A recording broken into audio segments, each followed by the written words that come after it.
Hello दोस्तों, कैसे हो आप लोग। मैं डॉक्टर शैलेश कुमार यादव स्वागत कर रहा हूं आपका रसायन के प्लेटफॉर्म पे। आज हम लोग बहुत बेसिक सा टॉपिक शुरू करने वाले हैं, बहुत ही बेसिक। आप ये समझ लो इस टॉपिक का, आप ऐसे समझ लो कि कोई भाषा है, मान लीजिए कोई इंग्लिश लैंग्वेज है, तो उस इंग्लिश लैंग्वेज के लिए आपको अल्फ़ाबेट सीखना पड़ेगा, ए बी सी डी सीखना पड़ेगा। हिंदी भाषा के लिए आपको क ख ग घ सीखना पड़ेगा। वैसे ही अगर कोई केमिस्ट्री एक भाषा है तो पीरियोडिसिटी उसकी अल्फ़ाबेट है भाई। बिना अल्फ़ाबेट से आप भाषा तो सीख ही नहीं सकते। तो बहुत बेसिक सी बात इसमें हम लोग करेंगे। मतलब ये समझ लीजिए कि 10th 11th 12th एकदम बिल्कुल छोटे बच्चे जो पढ़ते हैं वहाँ से शुरू होता है, क्योंकि बहुत ज़रूरी होता है क ख ग घ सीखना, ए बी सी डी सीखना। बात की बात तो हम करेंगे ही करेंगे ना। तो टॉपिक का नाम है पीरियोडिसिटी। क्या नाम है? पीरियोडिसिटी। तो आज हम लोग इसको दो भागों में डिवाइड करके पढ़ने वाले हैं। दो भाग का मतलब कैसे है, देखो कि जैसे पहले आदमी आदमी जो थे, जो मनुष्य था, ये भी पहले कैसा था, लोग बोलते थे कि जो ह्यूमन सिविलाइजेशन हुआ धीरे धीरे धीरे धीरे बड़े लोग पहले बंदर जैसे थे, फिर धीरे धीरे धीरे धीरे धीरे धीरे आगे बढ़ते गए और इस तरीके से इस समय हो गए हैं। तो डेवलपमेंट हुआ है ना, डेवलपमेंट हुआ, एक विकास हुआ है। वैसे ही पीरियोडिसिटी का भी विकास धीरे धीरे हुआ है। बहुत लोग साइंटिस्ट आए तो कुछ बोले, किसी ने कुछ बोला, किसी में कुछ कमी आई, ऐसे ऐसे कर करके क्या हुआ, डेवलपमेंट होता गया होता गया होता गया। तो एक तो हम वाला हिस्सा देखेंगे जिसमें डेवलपमेंट वाली बात होगी, विकास वाली बात होगी कि पीरियोडिसिटी का विकास कैसे कैसे कैसे कैसे कौन क्या क्या बोलते गए। फिर जब हम ये कर लेंगे तो दूसरी बात आएगी उसकी, फिर रिलेटेड उसकी प्रॉपर्टीज़ की बात करेंगे, जहाँ से आपको सवाल पूछे जाते हैं। तो दो भाग में हम इसको करने वाले हैं। पहला आपका क्या होगा, वर्गीकरण होगा ना, उसका डेवलपमेंट विकास की बात करेंगे, फिर उसके बाद में उसके गुण और उसके बाकी चीज़ों पे बात करेंगे। ठीक है भाई। तो इस तरीके से हम लोग इसको क्या करने वाले हैं, पढ़ने वाले हैं। ठीक है, इस तरीके से पढ़ने वाले। तो चलिए हम चलते हैं समय न गवाते हुए पीरियोडिसिटी की तरफ। चलो भाई, पीरियोडिसिटी की तरफ। पहली ही बात, आवासाड़ी की आवश्यकता। अरे जरूरत, किसी भी चीज़ की तो जरूरत होती होगी। अगर ये मेरे हाथ में पेंसिल है, लिखने वाला मार्कर है, तो इसकी भी तो जरूरत है, क्योंकि मुझे यहाँ पे लिखना है। तो वो इसके लिए मदद करे। तो क्या जरूरत पड़ी, आवासाड़ी की नीड क्या है, क्या जरूरत है, सोचने वाली बात है। तो क्या है जरूरत भाई, देखो देखो जरूरत देखो। ये आपको दिख रहा है, ये इमेज दिख रही है आपको, क्या है ये, क्या है ये, लाइब्रेरी है, बिखरी हुई किताबें इसमें बिखरी हुई हैं। देखो सारी की सारी किताबें कहाँ कहाँ कहाँ कहाँ बिखरी हुई है ना। अगर मैं कह दूं अरे यार एक काम करो, जाओ पीरियोडिसिटी की एक किताब पढ़ी हुई लाइब्रेरी में उठा कर लेकर आओ, और लाइब्रेरी की दशा आपने ये बना रखी है। लाइब्रेरी की दशा तो ये है, और मैंने आपसे बोल दिया यार जल्दी जाओ यार, बहुत जरूरी है, मुझे बहुत जरूरी है, 2 मिनट के लिए एक किताब की जरूरत पड़ रही है, जाओ लेकर आओ भाग के। अब तुम गए 2 मिनट में लाने के लिए और 2 दिन यहीं रह गए, बिखरी पड़ी हैं भाई, नहीं ढूंढ पाओगे, नहीं ढूंढ पाओगे। फिर आपको मैं यहाँ पे भेज दिया, काम करो, वहाँ नहीं मिली, वहाँ चले जाओ उस जगह पे। देखो कितना सिस्टमेटिक तरीके से किताबों को आपने अरेंज कर रखा है। इस रैक में ये है, इस रैक में ये है, इस रैक में ये है, एकदम बिल्कुल सिस्टमेटिक तरीके से अरेंजमेंट हो रखा है ना। अब मैं कह दूँ अरे यार जाओ उस लाइब्रेरी से एक किताब लेकर आओ पीरियोडिसिटी की, आप गए फट से इस पर्टिकुलर केमिस्ट्री की रैक से एक बुक निकाल ली, आपको फिर 2 ही मिनट में आप आ गए, लीजिए सर आपकी किताब। तो एक बात हमें समझ में आ गई, एक बात हमें समझ में आ गई कि इस तरीके से अगर पूरे के पूरे एलिमेंट्स जो खोजे गए थे उस टाइम तक, अगर वो बिखरे रहें, इधर उधर बिखरे रहें, फैले रहें, तो उनकी प्रॉपर्टीज, उनसे रिलेटेड बातों को तो करना बड़ा डिफिकल्ट हो जाता, बहुत ही डिफिकल्ट हो जाता। तो उसके लिए हमें क्या करना पड़ा, उसको अरेंज करना पड़ा उनकी प्रॉपर्टीज के हिसाब से कि अरे यार केमिस्ट्री की बुक है तो इसको इस रैक में लगा दो, आपकी फिजिक्स वाली इस रैक में लगा दो, मैथ्स वाली इधर लगा दो, बायोलॉजी वाली इधर लगा दो, है ना। तो आपने उनकी प्रॉपर्टीज के हिसाब से उन किताबों को क्या कर दिया है, अरेंज कर दिया है, उन एलिमेंट्स को अरेंज कर दिया है ना। एक टेबुलेट फॉर्म दे दिया गया है कि अरे भाई ये वाली चीज, ये टेबल वाले इस लाइन में जो होंगी सब एक जैसी किताबें हैं, सब केमिस्ट्री की केमिस्ट्री वाली हैं, इस वाले लाइन में जो होंगी सब की सब कैसी हैं, एक जैसी हैं, सब फिजिक्स की हैं, सब बायो की हैं, सब मैथ्स की हैं। तो ये आसान हो जाता है फिर आपके लिए उसे पढ़ना, उसको समझना, उसको ढूंढना। तो इसलिए जरूरत पड़ी है, क्या क्या जरूरत पड़ी है इसको हमें करने की, उसको अरेंज करने की, जिससे हमें क्या हो, आसानी हो जाए चीज़ों को पढ़ने के लिए। अब धीरे धीरे क्या हुआ, आवासाड़ी का विकास हुआ होगा, कुछ आप जैसे साइंटिस्ट आए होंगे, कुछ हमारे जैसे आए होंगे, कुछ और जैसे लोग आए होंगे, कुछ तो बोल बोल के गए और उन्होंने अपनी अपनी बातें रखी, और फिर जैसे मैंने कुछ बात रखी, आपने कहा कि अरे यार सर जी इतनी बात तो आपने सही बताई लेकिन इस बात को आपने गलत कह दिया, तो फिर उस गलत वाली बात को आप जस्टिफिकेशन कर दिए। फिर कोई दूसरा बंदा आया, वो कह रहा है अरे यार तुमने तो यार इसको यहाँ पे गलती कर दी, तो उसने उसको सही किया। तो धीरे धीरे जो गलतियां थी कोई ना कोई आता गया और उसको धीरे धीरे मॉडिफिकेशन और बढ़ाता गया। तो ये आवर साड़ी का जो विकास है, जो आवर साड़ी का जो विकास है, डेवलपमेंट हुआ है, वो किस तरीके से हुआ है। तो कुछ ऐसे ही सरफिरे साइंटिस्ट थे जिन्होंने कुछ न कुछ बातें बोली है, तो उनके बारे में हमें समझना है। पहले बेसिक बात होगी, ठीक है, उसके बाद धीरे धीरे गहराई में उतरेंगे इस चैप्टर के, ठीक है भाई। तो देखो सबसे पहले यही आए, डोबेनार नाम होता है इनका, लिखा बेशक इंग्लिश में है, सुन बस लो, मुझे सुन लो, नोट्स दे दूंगा आपको, नोट्स मिल जाएगा, ये मैं आपको शेयर कर दूंगा आपके ग्रुप में, ठीक है। सुन लो इन्होंने क्या कहा है, डोबेनार जो साइंटिस्ट थे, देख लो। और कब, देखो 1817 से 1829, आज लगभग 2023 ना, उधर चले जाओ, 23-24 मान लो इधर है, उधर चले जाओ 27, 28, 29, 100 साल भाई साहब, 100 साल पहले आदमी तो बिल्कुल क्या ही सोच रहा होगा। अगर आपको देखो, मैं आपको 10 साल पीछे लेकर जाऊं, 10 साल पीछे लेकर जाऊं, तो कितना पीछे थे हम लोग। अबे टेक्नोलॉजी इतनी सारी चीज़ें कहाँ थी, चौक पे लिखते थे, चौक पे ले जाके क्या क्या था, बहुत पीछा था। लेकिन इन 10 साल के अंदर आपने देखा कितना डेवलपमेंट हुआ। तो 100 साल पीछे जाओगे तो आप कितने पीछे थे। उस समय के लोग साइंटिस्ट थे जो ऑब्जर्व कर रहे थे चीज़ों पे। तो देखो इन्होंने क्या ऑब्जर्व किया था, इनकी ऑब्जर्वेशन की बात मैं बताता हूँ। इन्होंने ये देखा, इनके तो एक कंट्रीब्यूशन कब कब किया था वो सब बातें नहीं, आपको करना ही नहीं है, बोला क्या था ये मैं बताने जा रहा हूँ, बाकी हिस्ट्री इतिहास पढ़ने की जरूरत नहीं है। इन्होंने एक काम किया कि इन्होंने ना ट्रायर्स बनाए। क्या बनाए, ट्रायर्स। ट्रायर्स मतलब होता है 3 लोगों का समूह, जैसे 1, मैं, 2 और 3, 3 लोगों का जो समूह है उसको बोला गया ट्रायर्स। इन्होंने ट्रायर्स बनाया, ठीक।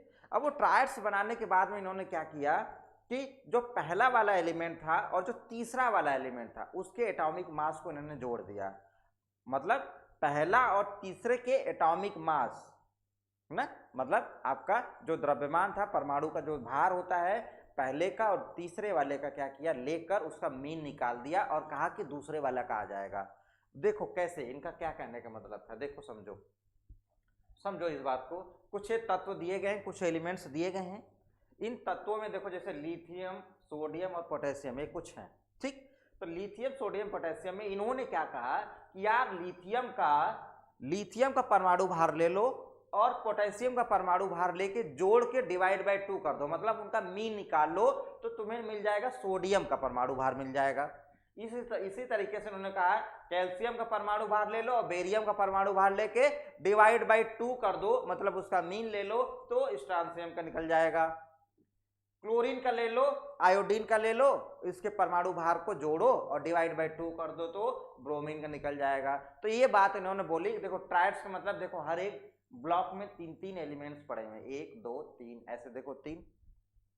तो इन्होंने ट्रायड्स बना के पहले और तीसरे का मीन ले लिया और क्या जोड़ रहे थे, परमाणु भार, एटॉमिक मासेस। देखो कैसे, देखो यहाँ पे देखो बी वाला का निकालना है। जैसे मान लीजिए कि मुझे मास ऑफ सोडियम निकालना है, सोडियम का द्रव्यमान मुझे चाहिए, यहाँ पे परमाणु भार चाहिए। तो देखो भाई यहाँ पे क्या लिखा गया है, द्रव्यमान किसका, मास का द्रव्यमान, पोटेशियम का द्रव्यमान प्लस लिथियम का, मतलब ए और सी का द्रव्यमान डिवाइड बाई 2 कर दूंगा तो बी का निकल कर आ जाएगा भाई, परमाणु भार बी का निकल जाएगा। तो चलो चेक कर लेते हैं इस कहानी को, इन्होंने जो बोला है, कहानी चलते हैं भाई, कहानी पे आते हैं इनके, क्या बोल दिया इन्होंने। Lithium, sodium, potassium. अब यहाँ पे आपको चाहिए मोबाइल, जो कोई बोला है उसको तो चेक तो करोगे ना, चेक तो करोगे, बिना चेक किए तो होगा नहीं। चेक करो भाई, एक एक साइंटिस्ट को बताऊंगा कौन साइंटिस्ट क्या बोले, कौन साइंटिस्ट क्या बोले, बहुत जल्दीबाजी नहीं, आराम आराम से तसल्ली से भाई, ठीक है। देखो इन्होंने कहा कि पहले और तीसरे का भार जोड़ के डिवाइड कर दो। चलो सही बात है, मैं जोड़ दूंगा, क्या बात है। देखो 6.9, यहाँ पे देखो 6.9 और यहाँ पे देखो और 39 हो गया 45.9, और कह रहे थे कि डिवाइड बाई 2 कर दो। 45.9 से डिवाइड बाई 2 कर दिया तो आ गया 22.95 आ गया। क्या आ गया भाई, 22.95। मैं लिखता भी चल रहा हूँ यहाँ पे साथ साथ में, इसकी वैल्यू आ गई 22.95। ये दिख रहा है, लाल पेन दिख रहा है, नहीं दिख रहा होगा तो मैं काली पेन यूज कर ले रहा हूँ। 22.95 आ गया इसका, किसका, सोडियम का परमाणु भार आ गया। चलो भाई ठीक है, 40.1 प्लस 137.3 177.4 आया, 177.4 डिवाइड बाई 2 कर दिया मैं, इसका आ गया 88.7 आ गया। अब 88.7 इसका आ गया, ठीक। अब हम चलते हैं इस पे, तीसरे वाले पे देखिए 35.5, तीसरे वाले को देखिए 35.5 प्लस 126.9। ये करने की वजह बता रहा हूँ, क्या वजह क्या है। 81.2 आया भाई, यहाँ पे आ गया इसकी 81.2 आ गया इसका। इसका देखिए यहाँ पे 32 128 हो गया, 160 डिवाइड बाई 2 हो गया 80, इसका आ गया 80। मेरे भाई देखो ध्यान से देखो मेरे भाई, क्या हुआ यहाँ पे, उनकी बात तो ये थी ना कि इसको पहले वाले को तीसरे वाले को लो, उनके भार को जोड़ के डिवाइड बाई 2 कर दो तो दूसरे वाले का आ जाएगा। तो मैंने वही किया, तो मेरा आया 22.95 और इन्होंने बताया यहाँ पे क्या है 23, ये है 23 और मेरा आ रहा है 22.95। इसका आना चाहिए था 87.6 मतलब 87.6 आना चाहिए था, आ रहा है मेरा 88.7 आ रहा है। यहाँ पे देखो आना कितना चाहिए था 79.9 और आ कितना रहा है 81.2 आ रहा है। यहाँ पे देखो आना कितना चाहिए था 79 और आ कितना रहा 80 आ रहा है। अरे मेरे भाई एक बात बता दो, एक्यूरेसी नाम की कोई चीज होती है या नहीं होती है? एक्यूरेसी नाम की चीज होती है या नहीं होती है? अगर एक बात बता दो, एलिमेंट्स में आप लोग जैसे दवाई बनाते हो, दवाई में आप क्या करते हो, केमिकल्स मिलाते हो। अगर कंपोजिशन थोड़ा बहुत भी कंपोजिशन बदल दिए, मान लो किसी चीज़ की दवाई खा रहे हो, सर दर्द की दवाई खा रहे हो, उसकी कंपोजिशन पर्टिकुलर इतना दवाई का कंपोजिशन है, तो एलिमेंट्स मिलाए हो, सारी चीज़ें मिलकर केमिकल बने हुए हैं, उसको आप मेडिकल में यूज़ कर रहे हो। अगर वहीं पे आपकी हैंडलिंग में प्रॉब्लम आ जाए, आप जहाँ पे आपको 2 ग्राम कोई चीज़ डालनी, वहाँ पे आपने 3 ग्राम 4 ग्राम डाल दिया, तो वो चीज़ें क्या हो जाएंगी, आपको ख़राब कर देंगी। अगर बॉडी पे हार्मफुल तो होगा ही, अगर आप अपने केमिकल के कंपोजिशन को बहुत अच्छे तरीके से एक्यूरेट नहीं रखे तो यहाँ पे एलिमेंट्स हैं भाई, अगर इनको आप इनके एग्जैक्ट वैल्यू के साथ में नहीं पुटअप करोगे तो ओवरऑल चीज़ें क्या होंगी, डिस्टर्ब होंगे, और डिस्टर्ब होंगे तो बाकी चीज़ों को भी डिस्टर्ब करेंगी। अरे बोलो भाई, है ना। अब पता चला कि गए दवाई खाने सर दर्द की और उसके कंपोजिशन है खराब हो गए, टेढ़े ऐसे हो जाना है, इफ गड़बड़ तो कर ही जाओगे। तो वही बात है भैया कि सबसे पहला काम तो इन्होंने बताया तो बड़ा सटीक बताया था, लेकिन एक्यूरेट नहीं बता पाए, एक्यूरेसी नहीं मेंटेन पाए, इस वजह से थोड़ी सी इनकी प्रॉब्लम आ गई। और हम इस बात को ये कहते हैं कि यार ये थोड़ा बहुत यहाँ पे इनकी कमियां हैं, जैसे कमियां हैं यहाँ पे। जब कमी है तो कोई और आया कि उस कमी को सुधारेगा ही सुधारेगा। तो इसमें सवाल कैसे पूछे जाते हैं, सवाल देखिए, सवाल नंबर 1 कि जो डोबेनार थे, डोबेनार ने जैसे कह दिया कि ट्रायड्स वाली बात, जो 3 एलिमेंट्स का जो समूह है वो कौन से साइंटिस्ट ने दिया था। पहला सवाल यही है कि 3 समूहों वाला जो कॉन्सेप्ट था, एलिमेंट के 3 समूहों वाला, तत्वों के 3 समूहों वाला जो कॉन्सेप्ट दिया गया था, कौन से साइंटिस्ट थे, तो वो डोबेनार की बात कर लेंगे वहां पे, ठीक है। और उसके बाद में ये भी है कि जो आपका इनका पहला ट्रायड्स है, ये जो पहला ट्रायड है, दूसरा ट्रायड्स है, तीसरा ट्रायड्स है, इनमें कौन कौन से एलिमेंट मौजूद थे या किस ग्रुप के एलिमेंट मौजूद थे। देखो भाई, lithium sodium potassium, alkali metal, calcium alkaline, है ना भाई, ये आपके हेलोजन वाले ग्रुप हैं, फ्लोरीन क्लोरीन ब्रोमीन। तो ये आपसे सवाल पूछे जाते हैं कि पहला जो ट्रायड्स था उस ट्रायड्स के अंदर कौन कौन से एलिमेंट मौजूद थे। तो ये ध्यान रखना है आपको, ये बताना है लिथियम सोडियम पोटेशियम, ठीक है, लिथियम सोडियम पोटेशियम ये बताना है आपको। ये तो ये वाली चीजें आपको अपने दिमाग में रखना है, कभी कभी रेयरली, कभी कभी, ठीक है। जहां पे दावा करके क्वेश्चन आता है, वहां पे मैं दावा करूंगा कि ये चीज आने वाली है, ये चीज आएगी, लेकिन यहाँ पे रेयरली ऐसे सवाल कहीं कहीं देखे गए हैं, तो कोई बात नहीं, बहुत बड़ा टास्क नहीं है। ठीक है, तो इन्होंने कहानी तो बड़ी अच्छी बताई, लेकिन कहानी में थोड़ा सा इनके ट्विस्ट आया कि भाई एक्यूरेट नहीं बता पाए, इस वजह से हमने इनको छोड़ा, हम थोड़ा सा और आगे बढ़े। ठीक है, हम थोड़ा सा आगे बढ़े तो फिर एक और साइंटिस्ट आए, न्यूलैंड्स आए। आपको इनके बायोडाटा, इनके पूरे के पूरे इन सब चीज़ों पे जाने की ज़रूरत नहीं है, बस आपको ये समझना है कि बोला क्या इन्होंने, बोला क्या, इनके स्टेटमेंट क्या थे, इस पे जाना है आपको। ठीक है, ये मैं नहीं जा रहा हूँ आपको पढ़ाने ऐसे ऐसे, कुछ नहीं, ये सब आपको नहीं करना है, आपको बस समझ लेना है कि कौन क्या बोला था और क्यों फेल हो गया, बस। और नोट्स मैं आपको अपलोड करवा दूंगा, नोट्स वहाँ से अपना कभी मन में आया भविष्य में तो देखते रहना, बाकी तो एकदम बहुत आसान है, याद करवा दूंगा, A to Z याद करवा दूंगा आपको। ठीक है, अब देखो न्यूलैंड्स की बात हो गई भाई। न्यूलैंड्स ये थोड़े से रसिया टाइप के आदमी थे, रसिया टाइप के इसलिए मैं बोल रहा हूँ क्योंकि भाई ये गाना सुन रहे थे, मतलब म्यूजिक वाले लोग उस समय 100 साल पहले कोई अगर संगीत में है तो मस्ती रहा होगा, हमने उसमें भाव विभोर रहा होगा, तो उसके दिमाग में एक बात आई, अरे यार सा रे गा मा पा धा नी सा, जो संगीत के सुर होते हैं उससे इन्होंने कुछ कहानी बना दी भाई साहब। क्या कहानी बना दी, देखो, सा रे गा मा पा धा नी सा, इस सा से शुरू, देखो 1 नंबर, यहाँ पे 2 नंबर, देखो यहाँ पे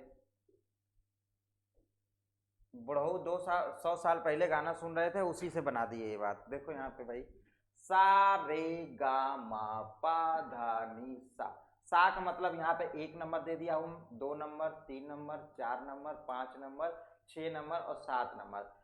सा शुरू हुआ और फिर 8वें नंबर पे फिर ये आ गया सा, 8वें नंबर पे फिर रिपीट हुआ। देखो पहले नंबर पे था सा और फिर रिपीट होके आया किस नंबर पे, 8वें नंबर पे, 8वें नंबर पे ये रिपीट होने लगा। अब देखो मेरे भाई, इन्होंने कहा अरे यार भाई कि जो पहला एलिमेंट होगा वो 8वें एलिमेंट की सिमिलरिटी दिखाएगा। मतलब इनको मिल गया कि सा पहले पे मिल रहा है और 8वें पे भी सा मिल रहा है, इट मीन्स कि ये वाला जो एलिमेंट है जो पहले नंबर पे है, इसी की प्रॉपर्टी वाला 8वें वाला भी नंबर शो होगा। मतलब देखो 1 2 3 4 5 6 7 और ये 8, मतलब ये वाला और ये वाला सेम प्रॉपर्टी दिखाएंगे इनके कहने के अनुसार। तो ठीक है, जैसे हमने देखा है लिथियम, सोडियम, पोटेशियम, ऐसे देखा भी है कि ये वाली जो प्रॉपर्टी दिखाता है वही प्रॉपर्टी इनकी भी होती हैं, है ना, एक ही ग्रुप में है तो बहुत सारी चीजें इनकी एक ही जैसी हैं। इट मीन्स कि ये बात तो बहुत सटीक बोले थे, बहुत ही सटीक बात बोले थे कि पहला और 8वां एक जैसे समान बिहेवियर शो करेंगे, एक जैसे ही समान दिखाएंगे। लेकिन भाई मामला कहाँ गड़बड़ हो रहा है। इन्होंने ये बोला था कि ये जो आप 8वां नंबर लेकर आ रहे हो ये परमाणु भार के वृद्धि के अनुसार था। जैसे देखो आप इधर से इधर जब जाओगे, बाएं से दाएं जाओगे, लेफ्ट टू राइट जाओगे तो आपका परमाणु भार बढ़ता जाएगा। देखो यहाँ पे lithium, beryllium, boron, carbon, nitrogen, तो इनका परमाणु भार बढ़ता जा रहा है। तो इन्होंने ये बोला था, यही बात बोली थी, according to Newlands when element are arrange in increasing of masses, mass के इंक्रीजिंग ऑर्डर में आप अरेंज कर रहे हो, तो इधर देखो, इधर लाइटर एलिमेंट है, फिर धीरे धीरे भारी होता गया, ये भारी होते गए ना, भारी होते जा रहे हैं। तो every 8th element has similar just like first element, मतलब हर 8वां एलिमेंट पहले जैसा बिहेवियर दिखाएगा। न्यूलैंड के अनुसार यही था कि तत्वों को उनके द्रव्यमान में वृद्धि के क्रम में अगर व्यवस्थित किया जाता है तो प्रत्येक 8वां तत्व पहले तत्व की तरह ही क्या करेगा, लक्षण दिखाएगा, समान होगा। ये तो बात इन्होंने बोल दी भाई लिथियम का इसके साथ में, ठीक है। लेकिन गड़बड़ी कहाँ हो गई, गड़बड़ी क्या हो गई, तो इन्होंने ये बोला कि भैया इंक्रीजिंग ऑफ देयर मासेस, तो इधर जब जा रहे हो तो मास बढ़ता जा रहा है, मास बढ़ता जा रहा है। तो आगे जब पढ़ोगे, आगे बढ़ते जाओगे तो कहीं ना कहीं तो लाइटर एलिमेंट भी आएंगे। आप देखो पीरियोडिक टेबल अगर ध्यान हो तो लेफ्ट साइड में और एस ब्लॉक वाले, बीच में डी ब्लॉक वाले और उधर पी ब्लॉक वाले। तो उस साइड में आपके कौन से हैं, neon, hydrogen, neon, helium, neon मतलब हेलोज, आपके इनर्ट गैस वाले, इनर्ट गैस वाले वो तो हल्के हल्के गैसेस होती हैं भाई। तो उधर तो भारी, इन्होंने कहा कि भारी, इधर से उधर जाते जाओ भारी होता जाएगा उसकी हिसाब से। तो भैया कहीं ना कहीं तो उसको छोड़ दिया इन्होंने, हल्के वालों पे बात क्यों नहीं किया गया। It is suitable for lighter element but it is not suitable for the heavier, it is also discarded. ये हल्के तत्वों के लिए जो मतलब, अब इसमें देखो, अब ये क्या बात हुई यार, उसमें हल्के तत्व भारी तत्व, अरे हो तो सब पे फिट हो जाए ना, हो तो सब पे फिट हो जाए भाई। ऐसा ना हो कि किसी एक पे हो रहा है उस पे ना हो रहा है, क्योंकि उसमें भैया हल्के वाले भी हैं, भारी वाले भी हैं, बीच वाले भी हैं, सारे के सारे एलिमेंट्स अब अपनी अपनी द्रव्यमान लेकर बैठे होंगे। कोई यहाँ पे हल्का होगा, कोई भारी होगा, कोई हल्का भारी, तो पूरे के पूरे भरे हैं। अगर आप कह दो यार ये वाला जो चीज है ना पूरे भारी वालों के लिए है, अरे ये वाली चीज है ना पूरे हल्के वालों के लिए, अरे तो ये बात नहीं है। तो आपने तो डिवाइड कर दिया ना भाई, आपने जोड़ और तोड़ वाली कहानी शुरू कर दी। आप एक बात बोलो जो सब पे सुटेबल और सब पे फिट हो जाए, एक बात बोलो जो सब पे फिट हो जाए कि भैया चाहे जो हो, चाहे एक्स वाई जेड कुछ भी हो, सब पे बात होने वाली है। तो इन्होंने इसलिए गड़बड़ कर दी भाई कि इसके लिए नहीं, उसके लिए, उसके लिए नहीं, इसके लिए करने लगे। तो ये भी गए, कहानी इनकी हो गई खत्म, इनकी कहानी हो गई खत्म। अब मैं ये जो बंदा है, इस बंदे के बारे में बताने जा रहा हूँ आपको। बड़ा सटीक, बहुत मेहनती, बहुत ही डेडिकेशन वाला बंदा, बहुत पेशेंस वाला बंदा।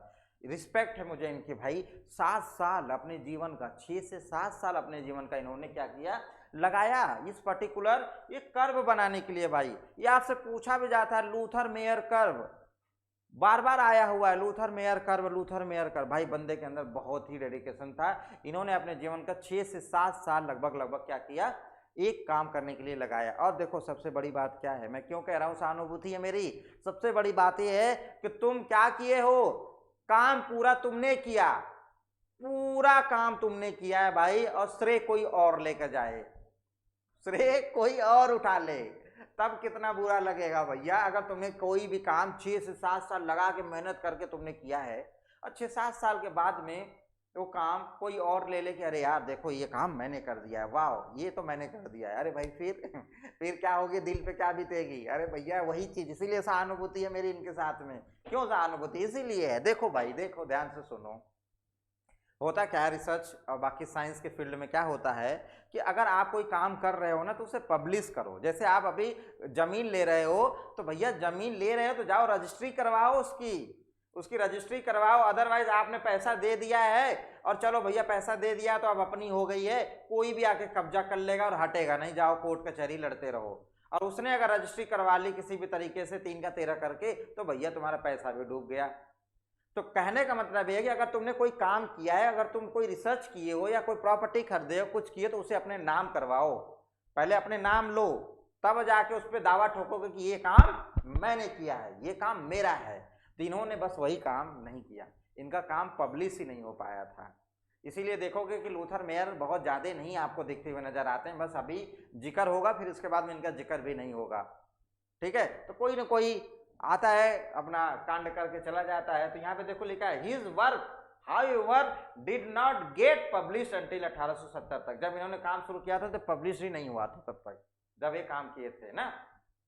तो चलो भाई, इन्होंने बताया क्या था, इन्होंने अब देखो इन्होंने काम क्या किया था कि जब उस समय पे जितने भी एलिमेंट्स थे उसमें से इन्होंने 28 एलिमेंट पे ही organise 28 element in 6 different family.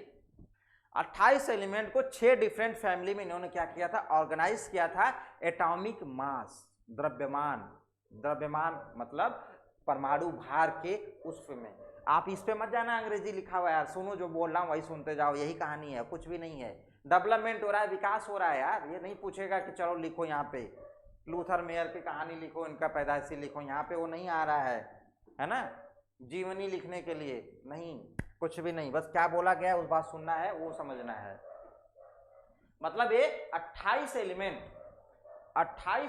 पे इन्होंने क्या किया, ऑर्गेनाइज किया, व्यवस्थित किया 28 एलिमेंट को 6 फैमिली, 6 परिवार में इन्होंने क्या कर दिया, उसको ऑर्गेनाइज कर दिया उसके फिजिकल और केमिकल प्रॉपर्टी के हिसाब से, उसके रासायनिक जो प्रॉपर्टी गुण है, रासायनिक गुण, भौतिकी गुण, इस गुण के हिसाब से उसको क्या कर दिया उन्होंने, अरेंज कर दिया उसको कि चलो भैया इस तरीके से है, और अरेंज करके एक कर्व बनाया। उस कर्व के बारे में हम लोग बात करने जा रहे हैं भाई। ये कर्व है, लूथर मेयर का कर्व है, लूथर मेयर का कर्व है, ठीक है।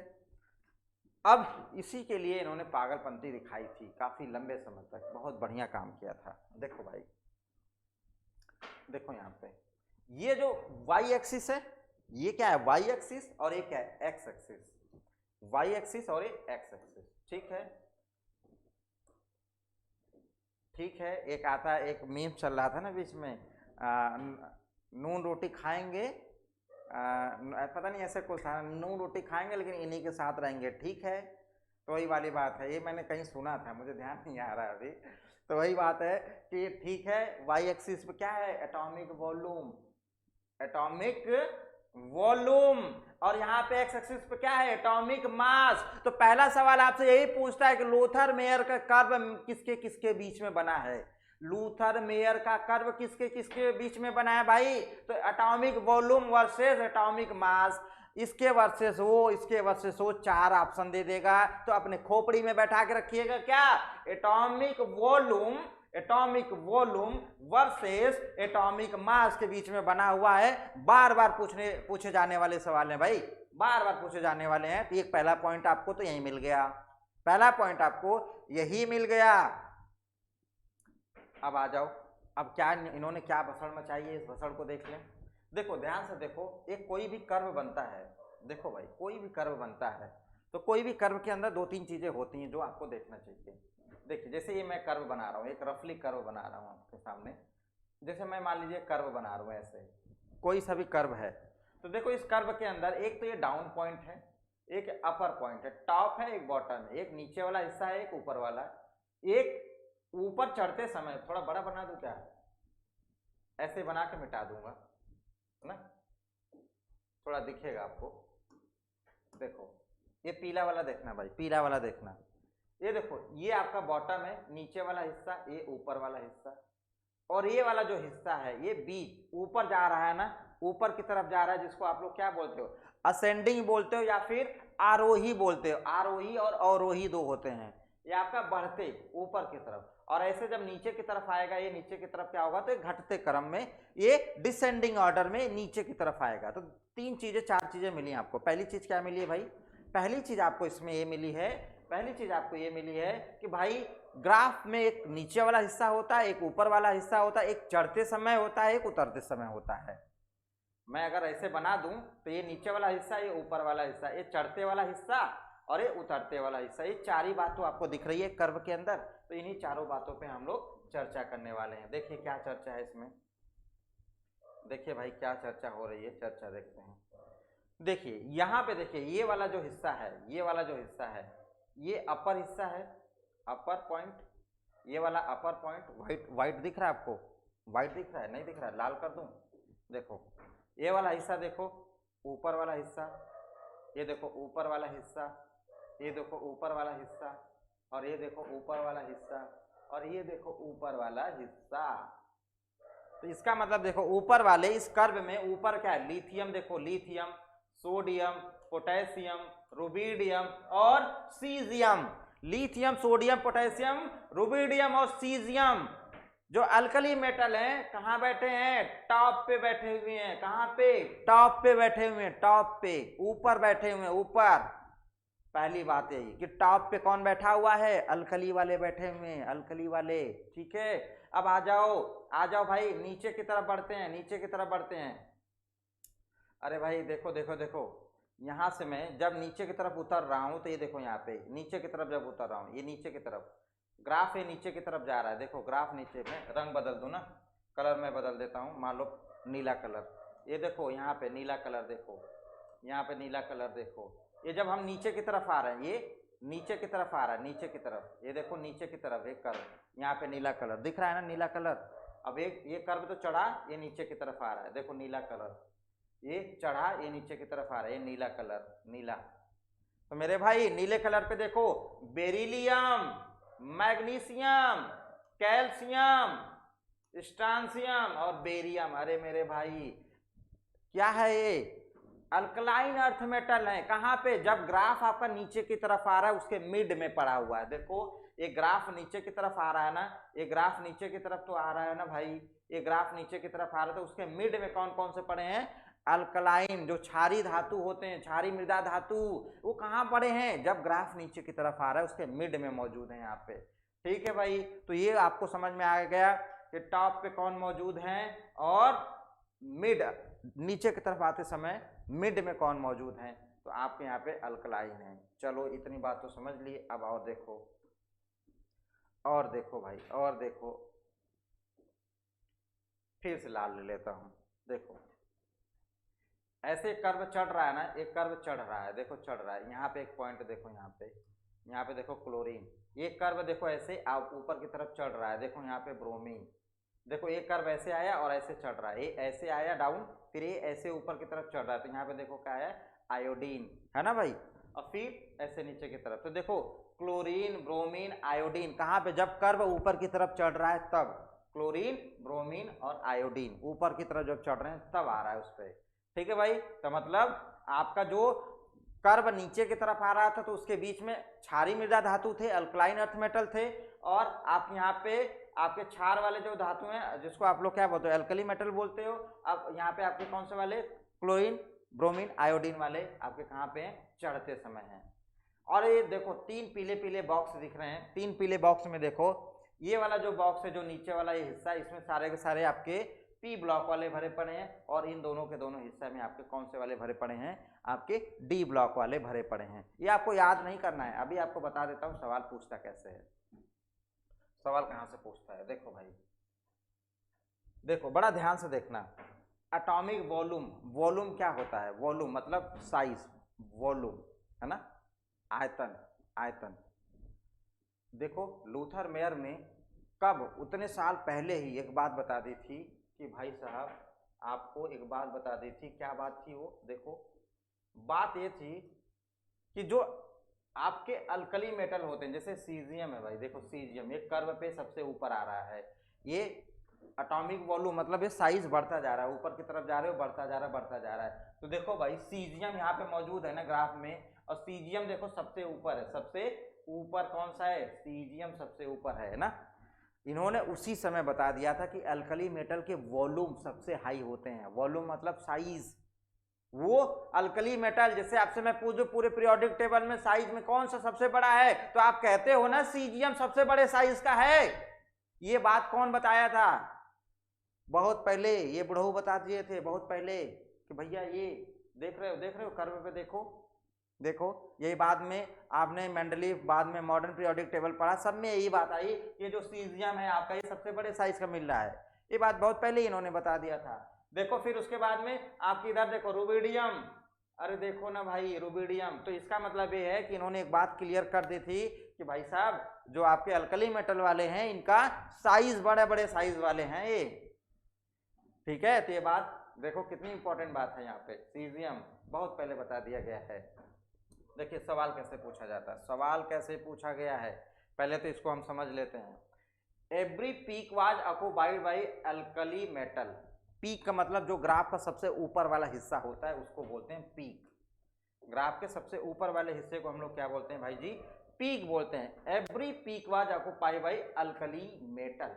जो शिखर पे मौजूद है वो कौन से वाले हैं? क्षार धातु आपके हैं, जैसे लिथियम, सोडियम, पोटेशियम, रुबिडियम और सीजियम। ऊपर थे, टुड्डे पे पड़े हुए थे ऊपर वाले हिस्से पे। और जो लूथर मेयर थे वो प्रूफ कर दिए थे, he proved atomic volume of alkali metal is high. सही बात है।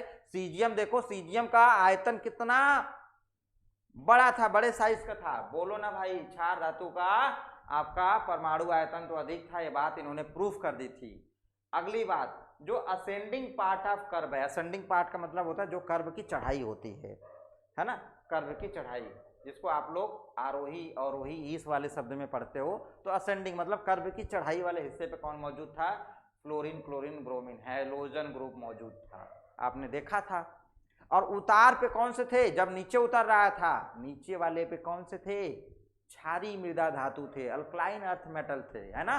क्षारीय मृदा धातु, अल्कलाइन वाले कब्जा करके बैठे थे उस जगह पे, तो डिसेंडिंग पार्ट पे कौन से थे आपके, अल्कलाइन मेटल थे, क्षारीय धातु थे यहाँ पे।